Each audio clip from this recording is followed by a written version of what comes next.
tamban kayak bibinian,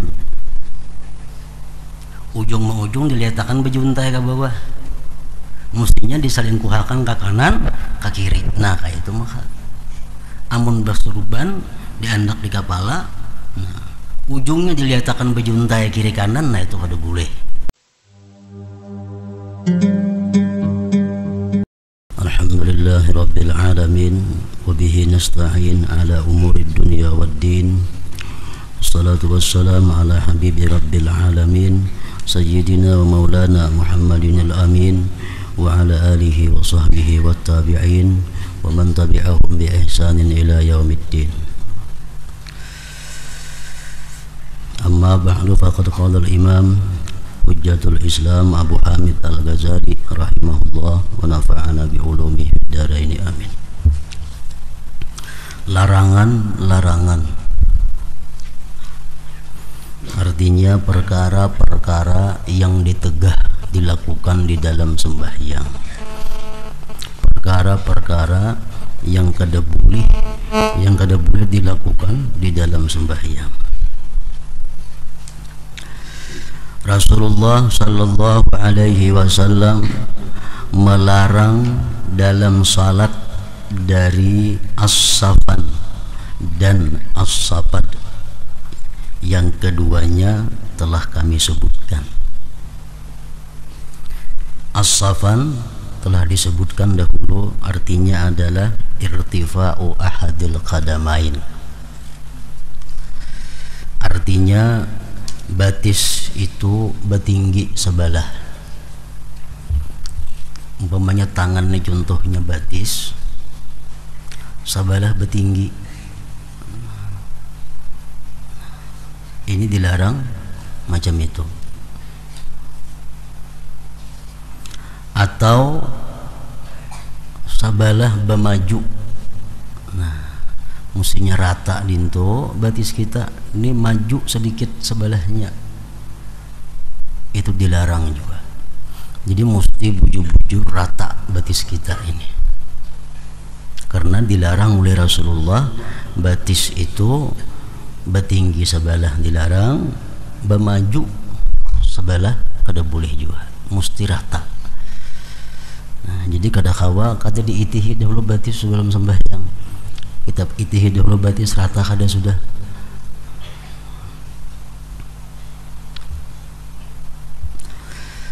Dan as-sabad itu artinya berait dua batis, kan sudah disebutkan juga minggu dahulunya.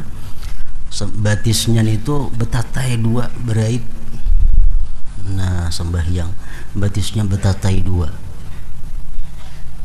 tasantuk kiri kanan nih batis dilarang itu. Jadi mesti ada jaraknya jangan terlalu luas, paling luas sakilan, jangan mengumpati garis di pasahapan. Garis pasahapan tuh keluasan, kan pasahapan nanti nang garis sudah angka andakan batisnya itu. Nah amun itu bahasa hasta parak. Nah jangan umpat di situ. Jadi kita ukur kira-kira sekilan paling luas. Kalau kada 4 jari, jangan sampai kurang pada 4 jari, lebih pada sekilan jangan juga. Nah jadi batis kita rata kiri kanannya, rata tinggi rendahnya, rata mundur majunya, dan jaraknya ini jangan lebih pada sekilan. Dan di situ kita disuruh bahwa jari batis ini semuanya menghadap kiblat. Kebanyakan kita sembahyang itu batis kayak biasa takadintu. Kenapa sebabnya? Karena kada memperhatikan batis ini terliwat ke kanan, lewat ke kiri. Memang kita macam itu, keadaan kita sehari-hari bila berdiri batis macam itu. Nah sembahyang ini harus beda dengan kebiasaan. Sembahyang ini adalah ibadat. Ibadat itu artinya gerak-gerik kita jangan sama dengan kebiasaan, sesuai dengan aturan yang digariskan. Jadi batisnya itu diubah, jangan kayak kebiasaan bagi rangkang muka itu. Nah rata akan apa enggak itu? Kawah aja rata akan kayak itu, jangan kayak itu. Nah rata-rata sembahyang macam ini, sembahyang ganjam ini batis tumit berapat muhara jariji beluas. Nah jangan, mesti rata. Itu sama bini-bini macam itu juga, laki-laki pun macam itu juga. Luasnya jangan lebih pada sekilan antara dua batis, dan jangan terlalu rapat kurang pada 4 jari. Orang-orang dahulu di zaman sahabat dan tabi'in disebutkan sudah dahulu, itu menandakan fikihnya seseorang, menandakan beilmunya seseorang. Bila orang tuh sembahyang batisnya tapi rangkang dinto, itu orang kada beilmu. Kada beilmu, walaupunnya mengaji, walaupunnya bisa mengajar, batis tapi rangkang dinto sembahyang, itu tandanya orang kada beilmu. Jadi mesti rata. Jadi semuaan menghadap kiblat, jangan ada ke timur ke barat dinto, ke utara ke selatan batis.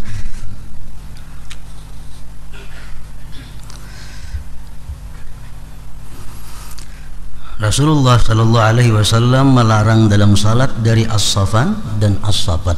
Nah, jadi mesti jangan kayak kebiasaan. Memang kalau kita kebiasaan berdiri, tak ada itu tuh batisnya. Musambahyang ganti, jangan kayak kebiasaan lagi berdirinya. Dan Rasulullah melarang juga dari iqa, sadal, kaf, ikhtisar, salab, muwasalah, salat hakin, hakib, haziq, salatnya orang yang lapar, marah, dan mutalassim. Tuh apa huruf lamnya di sini multasim, nang bujur itu tak berdahulu mutalassim, dan mutalassim yaitu menutup muka. Jadi baik bini-bini, baik laki-laki sembahyang tuh jangan menutup muka. Kayak itu. Nah, sembahyang. Amun keluar rumah baik bini-bini macam itu. Mata aja kelihatan, mau sembahyang jangan. Rasulullah melarang tadi iqa. Adapun iqa, maka menurut ahli bahasa adalah ia duduk pada kedua pantatnya, menegakkan kedua lututnya, dan menjadikan kedua tangannya di atas tanah. Misalnya kayak itu.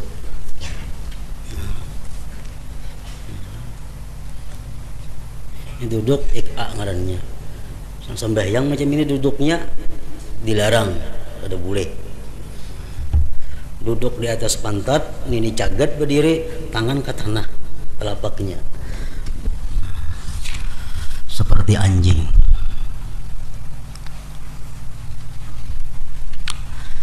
Sedangkan menurut ahli hadis adalah duduk iqa tadi adalah duduk di atas kedua betisnya dan tidaklah menyentuh tanah kecuali ujung-ujung jari kaki dan kedua lututnya.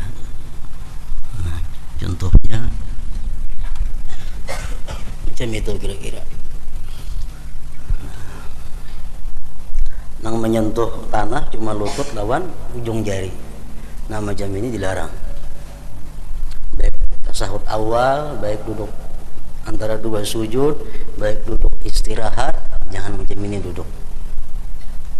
Lutut ke lantai lawan ujung batis. Termasuk iqa juga ngarannya.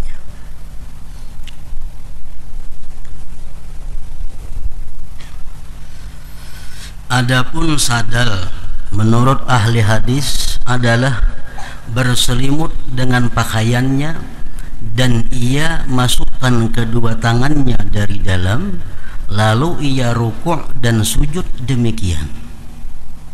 Itu sadal ngarannya. Baju itu dicolok di bahu, tangannya kan dicolok di bahu aja dicolop, tangannya kada, jadi tangan tak kurung di dalam nih. Nah ini tuh dilarang juga nih tuh. Jika tangannya dicolop kan jadi masalah. Ini tangannya kan jadi dicolop, jadi baju digantung di bawah kayak kastok awak, tak andak baju, dilarang itu. Ini adalah perbuatan orang-orang Yahudi dalam salat mereka. Maka kaum muslimin dilarang menyerupai mereka. Sedangkan gamis, baju panjang sampai mata kaki dan lengan panjang adalah semakna dengannya. Baju gamis kan sama aja, dicolop, tapi tangannya kada dicolop, dikurung awak dalam baju. Nah, jangan itu. Ada yang mengatakan bahwa maknanya adalah meletakkan pertengahan kain di atas kepalanya dan ia lepaskan kedua tepinya ke kanan dan kirinya tanpa menjadikan kedua tepinya itu pada kedua bahunya. Ini termasuk yang dilarang juga. Meletakkan pertengahan kain di atas kepalanya dan ia lepaskan kedua tepinya ke kanan dan kirinya tanpa menjadikan kedua tepinya itu pada kedua bahunya.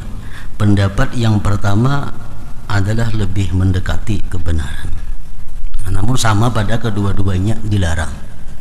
Maka kamban kayak bibinian, ujung ujung diletakkan bejuntai ke bawah, mestinya diselingkuhakan ke kanan ke kiri. Nah kayak itu maka amun bersuruban diandak di kepala, nah, ujungnya dilihatkan bejuntai kiri kanan, nah itu kada boleh, mesti nah kabahu kanan kirinya ujungnya itu.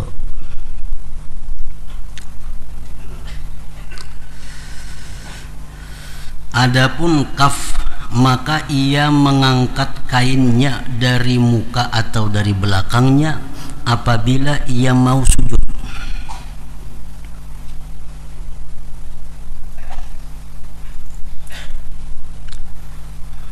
Itu kaf ngarannya. Mengangkat baju, mengangkat tapih, atau mengangkat salawar, atau mengangkat nang apa bila hendak sujud tuh. Kan biasa kita misalnya ya Allah liman hamidah Allah, nah diangkat dulu sujud, nah diangkat, nah itu kada boleh.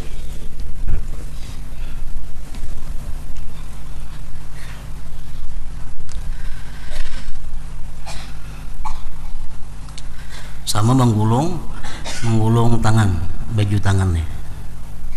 Misalnya hendak sembahyang kita digulung baju, nah itu makruh juga, ada boleh. Jadi biar sepanjang-panjangnya. Kadang-kadang kaf itu pada rambut kepala, maka janganlah sekali-kali seseorang laki-laki salat sedangkan ia mendandani, artinya menggalung rambutnya. Rambut nang panjang-panjang nang inget sini nah. Itu kalau hendak sembahyang biarkan aja diurai, jangan digalung. Supaya apa? Supaya rambut tuh umpat juga ke tanah sujud. Ini orang berambut gondrong tapi nyang kayak kita kan tak pakai apa ini. Nah apa nang digalung? Ini laki-laki yang berambut panjang nang inget sini nah. Jadi kalau hendak sembahyang rambut biar lurus-lurusnya, jangan dibaiki, biar disoroi seadanya. Jadi waktu sujud rambut tak umpat juga sujud ke tanah itu, jangan digalung.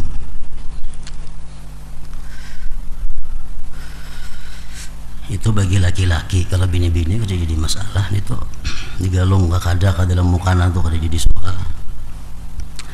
Di dalam hadis umirtu an asjuda ala sab'ati a'dha'in wala akuffu sya'ran wala thawba.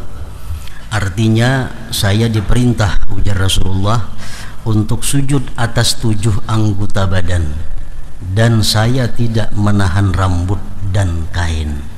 Tapi jangan diangkat dengan sujud, jangan diangkat. Ahmad bin Hambal, imam mazhab Hambali radhiyallahu anhu, memakruhkan untuk memakai sarung di atas gamis dalam salat. Berbaju ke dalam, baik itu salawar, baik itu sarung, misal gamis, kan gamis itu panjang, lalu ditapihi di luarnya. Nah, ditapihi di luarnya. Atau baju kita panjang, baju kemeja biasa panjang, sembahyang, baju dibuat dalam tapih, nah sama. Atau bersalawar, baju ke dalam, nah dimakruhkan juga. Jadi bila nak sembahyang, baju ke dalam buka dahulu, nah keluarkan bajunya. Itu mazhab Imam Hambali. Ahmad bin Hambal radhiyallahu anhu memakruhkan untuk memakai sarung di atas gamis dalam salat, dan ia memandangnya termasuk kaf tadi juga. Nah, kaf tadi juga.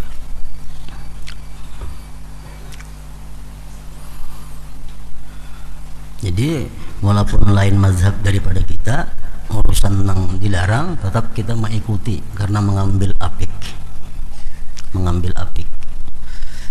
Jadi sembahyang jangan hendak berbaju ke dalam, mesti baju keluar. Dan Rasulullah tadi melarang juga ikhtisar. Adapun ikhtisar artinya maka ia meletakkan kedua tangannya pada kedua pinggangnya. Nah, itu udah ada juga sembahyang. Itu nah.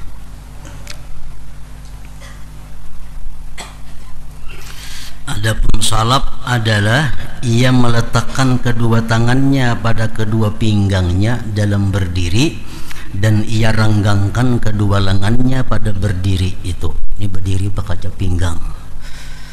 Nah, itu dilarang juga sembahyang macam itu. Adapun muwasalah maka ada 5. Kada boleh muwasalah nih. Muwasalah dilarang juga. Muwasalah itu ada 5.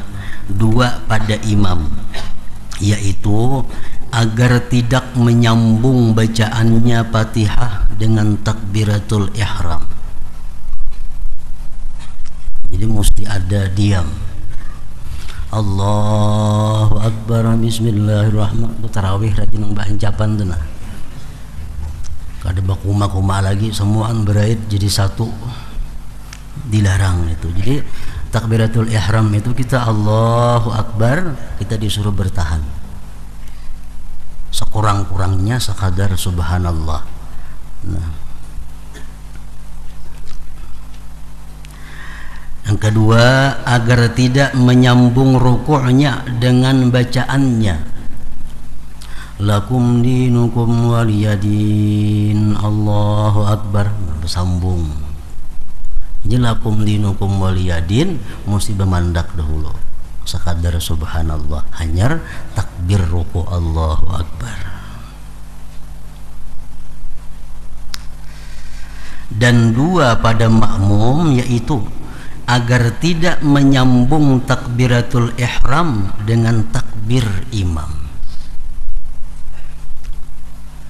Jadi tuntungakan dulu imam bertakbiratul ihram, Allahu Akbar, tuntung imam, hanyar kita di belakang. Hanyar di belakang, jangan berait.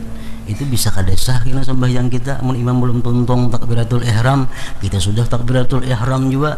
Nah, membahayakan itu. Tuntungakan dulu imam Allahu Akbar takbiratul ihram, hanyar kita di belakang. Yang kedua daripada makmum ini, agar tidak menyambung salamnya dengan salam imam.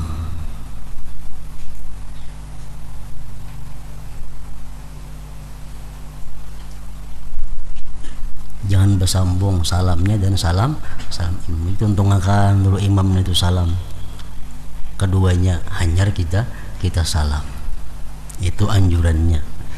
Tuntungakan imam dulu 2 kali salam, hanyar kita salam.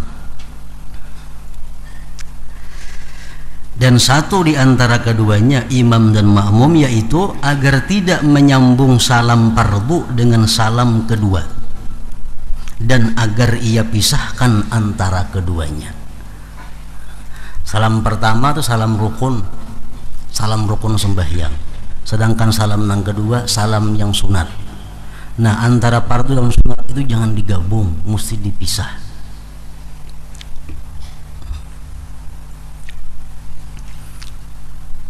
Ada beberapa cara yang dijelaskan oleh para ulama fikih mengenai salam itu.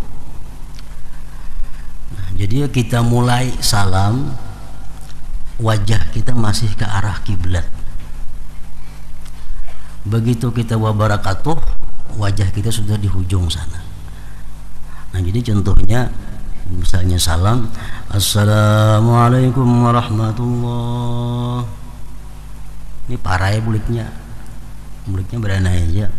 Sudah ke tengah pulang hanya assalamualaikum warahmatullah. Nah, jangan disambung.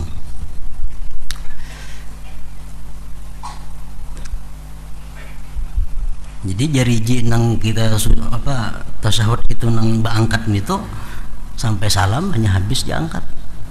Sampai kita menyapu tangan kita nah hanya habis. Ini ganakannya aja. Assalamualaikum warahmatullah. Assalamualaikum warahmatullah. Buliknya itu kalau 2 kali salam. Kalau kita hendak sekali aja bang salam, kada usah kulih kanan kulih kiri, gana aja assalamualaikum warahmatullah, itu aja.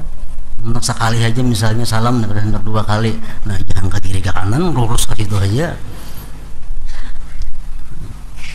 Misalnya kita sujud tilawah, nah, sujud sajadah kan, misalnya di luar sembahyang, kita membaca ayat sajadah, kita disuruh sujud. Untuk kalau untung sujud, bangun, assalamualaikum warahmatullah, misalnya sekali aja. Nah, muha ke arah kiblat, namun ke kanan, kiri parah ya gini. Mesti 2 kali bila ke kanan itu, bila sekali ke muka arahnya.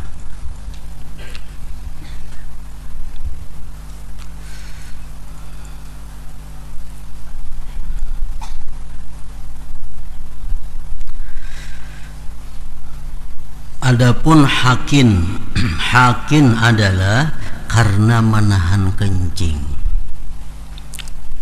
Ma'ari tiba kami, nah itu jangan sembahyang, kami akan dahulu.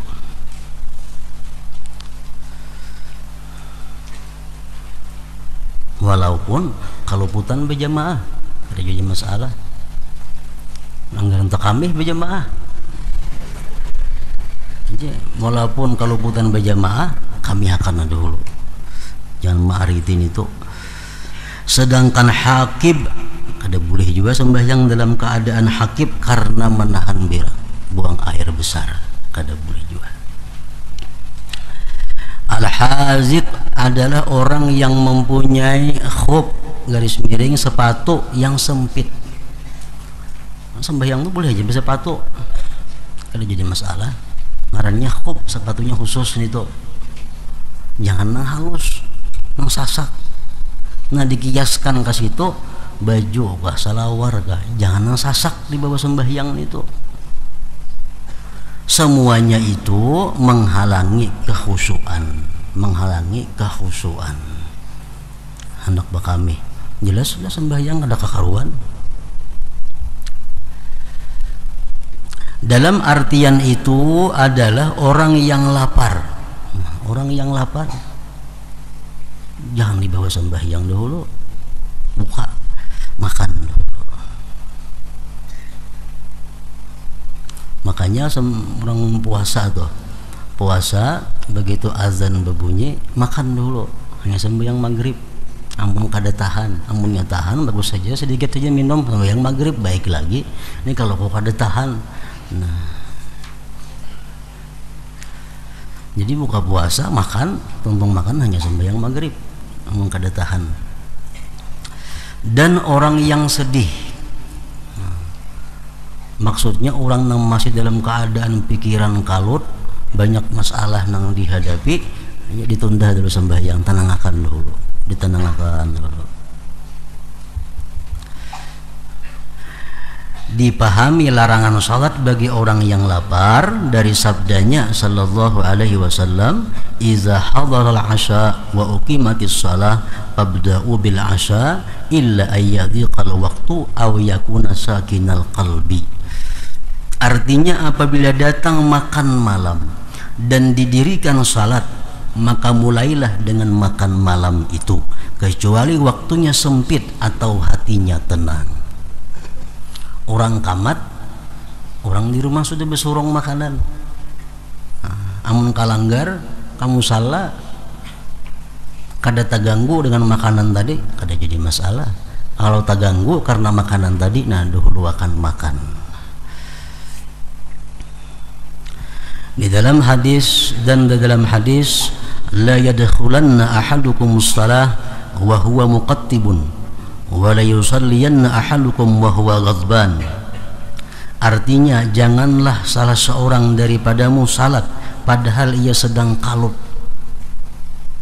dan janganlah salah seorang daripada kalian salat padahal ia sedang marah. Dinginakan dulu, tenang.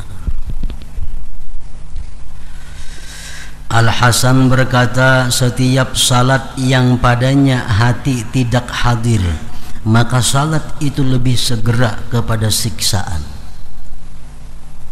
Orang yang sembahyangnya itu ke hatinya kada hadir, sembahyang itu membawa kemudaratan lawan inya. Karena hadis Rasulullah kan, kalau orang itu sembahyangnya itu hatinya itu kada hadir atau kada khusyuk, sembahyang itu menjadi hitam dan diumpamakan macam kain yang usang lalu dipukulkan ke wajah orang nang sembahyang itu. Jadi segala sesuatu yang mendukung untuk khusyuk itu disunatkan. Segala sesuatu yang mengganggu khusyuk itu mesti diselesaikan sebelum sembahyang.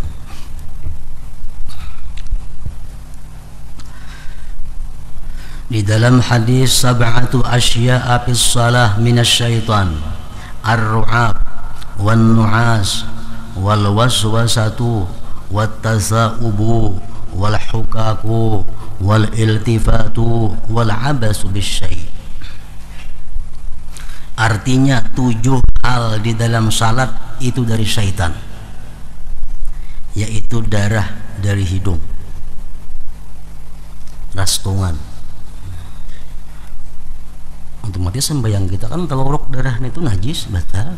Nah, itu bisa syaitan mengganggu sehingga darah keluar di hidung, supaya kita sembahyang ini batal.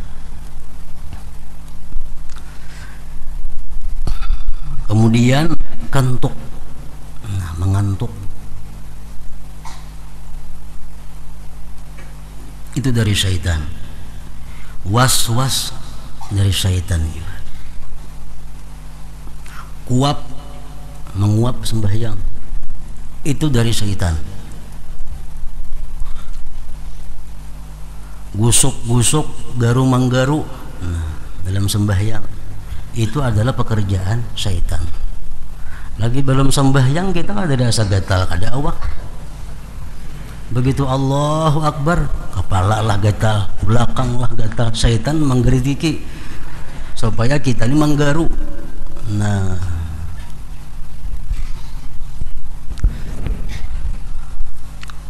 menulih ke kiri atau ke kanan, dan bermain-main dengan sesuatu. Sebagian mereka menambahkan lupa dan ragu-ragu. Lupa rakaat berapa sudah sembahyang nih, dan ragu-ragu. Itu semua adalah tipu daya syaitan kepada orang yang sembahyang. Makanya dianjurkan sebelum sembahyang itu mengucap surat An-Nas dulu, qul a'udzu birabbin nas malikin nas, supaya sembahyang kita aman daripada gangguan syaitan tadi. Sebagian salaf berkata 4 hal di dalam salat termasuk kasar, yaitu menulih sembahyang kita. Misalnya Anda datang di kawan, kasar, mengusap wajah. Sembahyang tuh namanya pemuha, apakah bisa gue termasuk kada beadab, artinya meratakan kerikil untuk sujud.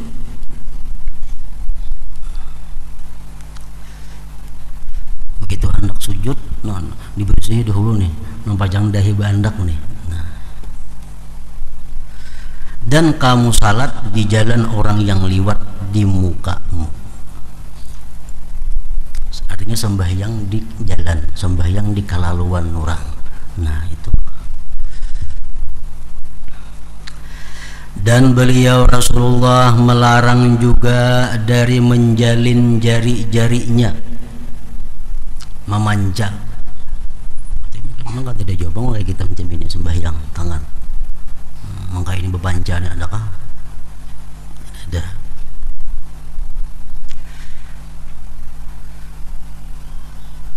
Atau membunyikan jari-jarinya, sembahyang sambil menggeripukakan jari, tak nah berbunyi dan sembahyang.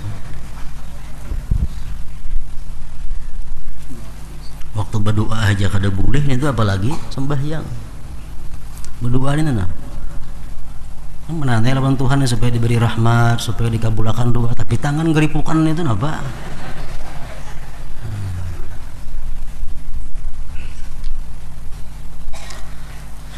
Atau menutup mukanya, atau meletakkan salah satu telapak tangannya atas yang lain, yang dilarang juga itu. Dan memasukkan kedua telapak tangan itu di antara dua pahanya pada waktu rukuk. Sebagian sahabat radhiyallahu anhum berkata, kami melakukan hal itu lalu kami dilarang. Kan rukuk kita telapak tangan mesti di lutut bandak. Nah, ada nih kada mereka sahabat dahulu rukuk itu macam itu tangannya. Nah, di tangan-tangan dua lintuhut. Nah, itu kira jam itu tangan rukuk. Kalau kita adanya kada jam itu. Nah, dahulu dilakukan oleh sahabat, akhirnya dilarang. Lalu kami dilarang. Dan dimakruhkan juga meniup tanah ketika sujud, meniup sajadah, makruh untuk membersihkan. Dan juga meratakan kerikil dengan tangannya, makruh juga. Sesungguhnya itu adalah perbuatan-perbuatan yang tidak diperlukan. Dan ia tidak mengangkat salah satu dari dua telapak kakinya lalu diletakkan di atas pahanya. Orang duduk sila panggung, nah sebelahnya itu batisnya sebelah ke atas paha. Nah ada boleh juga itu sembahyang jam itu, sila panggung aja orang duduknya. Dan tidak bersandar ke dinding waktu berdirinya. Sembahyang kata tujuh parak tihang lalunya, nah bersandar di tihang sembahyang.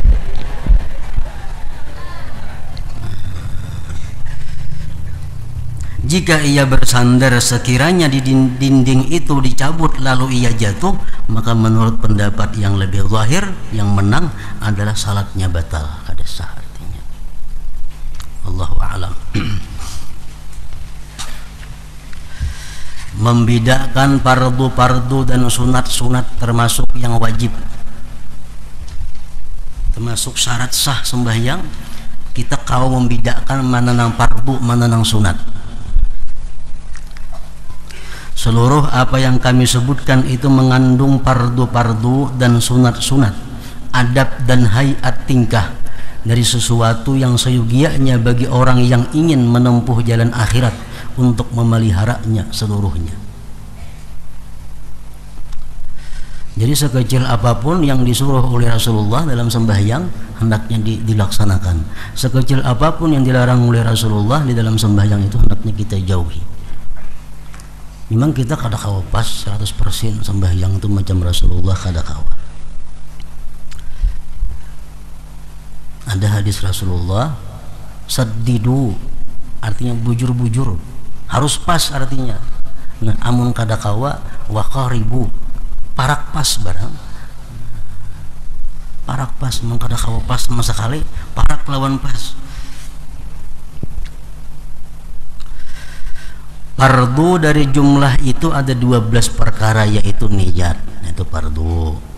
Kedua takbir, takbiratul ihram. Takbiratul ihram, takbir yang pertama itu. Kenapa dengarane ihram takbir itu? Pemulaan tuh Allahu Akbar, ngarannya takbiratul ihram. Ihram itu artinya mengharamkan. Artinya takbir itu mengharamkan kita berbuat, berkata sesuatu selain yang diatur oleh Rasulullah dan para ulama-ulama itu. 3 berdiri, 4 membaca Fatihah, 5 membungkuk dalam rukuk sampai kedua telapak tangannya menyentuh kedua lututnya, serta tumakninah, diam sejenak. I'tidal, tegak kembali dari rukuk dengan berdiri. 7 sujud dengan tumakninah dan tidak wajib meletakkan 2 tangan. Nah, ini pendapat dhaif. Pendapat yang muhtamad, telapak tangan itu wajib juga diletakkan waktu sujud karena 7 anggota. Ada perbedaan pendapat ulama di situ antara Imam Nawawi dan Rafi'i. Nawawi mengatakan bahwa sujud itu 7 anggota mesti kena lantai, sedangkan Rafi'i menyatakan cuma dahi saja yang wajib, yang lain itu kada wajib. Nah, itu pendapatnya dhaif. Yang kuat yang punya Imam Nawawi tadi, sujud mesti 7 anggota.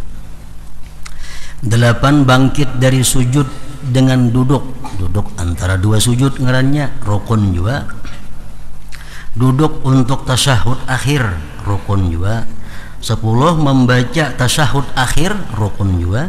11 membaca salawat atas Nabi Muhammad sallallahu alaihi wasallam rukun juga. Dan yang ke-12 salam yang pertama. Salam yang pertama itu fardu juga atau rukun juga. Adapun niat keluar dari salat maka tidaklah wajib. Ada ulama berpendapat bahwa ketika kita mengucap assalamualaikum warahmatullahi wabarakatuh, di hati kita berniat keluar dari sembahyang. Nah, itu kada wajib berniat, itu tuh sunat aja, kada wajib. Andapun itu kada dibuat niatnya, kada mengganggu sahnya sembahyang. Sesuatu yang selain ini 12 tersebut tidaklah wajib. 12 saja yang wajib, tetapi itu adalah sunat dan hayat pada sunat dan fardu. Adapun sunat maka dari perbuatan ada 4, yaitu mengangkat 2 tangan ketika takbiratul ihram. Mengangkat 2 tangan ini pun bila kita kada melatih, kita kada kawajo pas berceramain dulu di rumah di hadapan ceramain, diindahkan kayak apa nang pas mengangkat telapak tangan itu supaya jangan kurang jangan lebih. Dijelaskan sudah bahwa ini apa ngarannya, belakang telapak jari membetuli bahu. Artinya jangan keluar pada bahu kayak itu nah kan keluar ngarannya nih, mesti membetuli bahu. Lalu nang ini ibu jari membetuli bawah telinga, atasnya membetuli ujung jari-jari. Nah, Allah, kira-kira macam itu parak lawan pas. Pas banget itu kira-kira kada juga cuma parak lawan pas. Allahu Akbar. Nah, tangan ini diratakan. Jangan kayak itu banyak banget nangka itu sembahyang. Apa nangka itu? Mengangkat 2 tangan ketika takbiratul ihram. Semalam sudah dijelaskan ada 5 cara yang diakui oleh para ulama cara mengangkat tangan itu. Jadi pilih salah satu antara 5 cara itu, jangan keluar pada 5. Imam Ghazali mengatakan bahwa yang terbaik di antara 5 cara itu adalah Angkat tangan ini kada usah takbir dahulu. Nah sudah ini gana di sini hanya takbir, kena barnya ke sini. Nah itu yang paling baik ujar Imam Ghazali. Allahu Akbar. Nah itu. Ini naik ini peraya aja dulu. Ini macam mukaddimah naiknya, ini macam permulaan. Allahu Akbar. Nah itu yang Ghazali. Atau hendak ada macam itu nang sepanjangannya boleh juga mulai bawah Allahu Akbar. Nah akur juga ada juga pendapat ulama nang macam itu. Ada juga nang turun naik perai di atas saja Allahu Akbar. Nah, Allahu Akbar peraya lagi. Nah ada juga.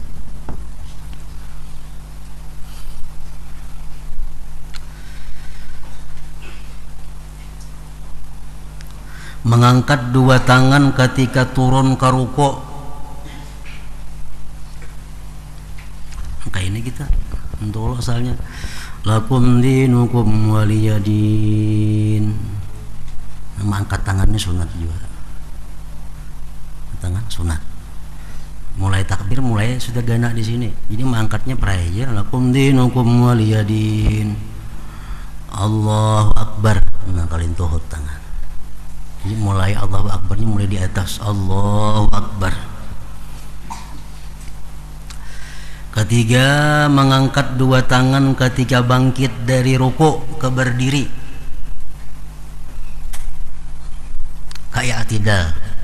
Nah, mengangkat dua tangan ketika bangkit dari ruku ke berdiri. Jadi mulai kita ruku, kita mulai berdiri, itu mulai sami Allahu liman hamidah. Cagat di atas, tangan sudah turunnya perhaya bacaannya. Turun tangan kan berbacaan lagi.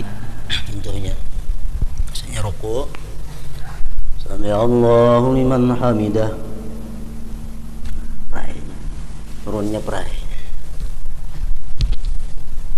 Sami Allahu liman hamidah, hanya turunkan tangan.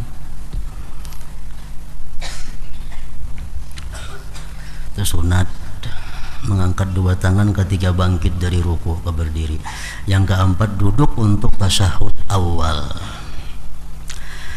Adapun apa yang kami sebutkan dari cara menyebarkan jari-jari dan batas pengangkatannya, maka itu adalah hayat yang mengikuti sunat-sunat ini. Tawarruk, duduk tasyahud akhir itu, dan ibtiras, duduk tasyahud awal, duduk antara dua sujud. Ibtiras ngarannya adalah hayat yang mengikuti duduk. Tasyahud awal tuh itu duduknya yang penting duduk, disunatakan duduknya duduk ibtiras. Nah, amunnya basila sah aja sembahyangnya, sah aja basila. Cuma kadang mengikuti sunnah duduknya duduk ibtiras. Nah karanjakan melihat sembahyang itu duduk ibtiras itu atau duduk tawarruk kaina telapak batis itu kada mau rata. Kenapa? Kebanyakan sembahyang itu padahal mesti diratakan nang kanan cagat. Nah telapak batis sebelah kanan duduk ibtiras. Nah duduk tawarruk, telapak batis nang kanan itu cagat, jangan berpingkur macam itu. Nah jadi jari bujur-bujur ditekan supaya menghadap kiblat. Nah kawan contoh kan melihat juga ada kameranya situ nah di belakang. Jadi telapak batis sebelah kanan ini berdiri diriakan, jangan berpingkur kayak itu. Tawarruk dan ibtiras adalah hayat yang mengikuti duduk. Menundukkan kepala dan tidak menoleh adalah hayat bagi berdiri dan membaguskan bentuknya. Duduk istirahat tidak kami hitung termasuk pokok sunat dalam perbuatan-perbuatan, karena hal itu seperti membaguskan bagi hayat bangkit dari sujud ke berdiri. Karena perbuatan-perbuatan itu tidak dimaksudkan pada dirinya, oleh karena itu tidak disebutkan tersendiri. situ. Adapun zikir-zikir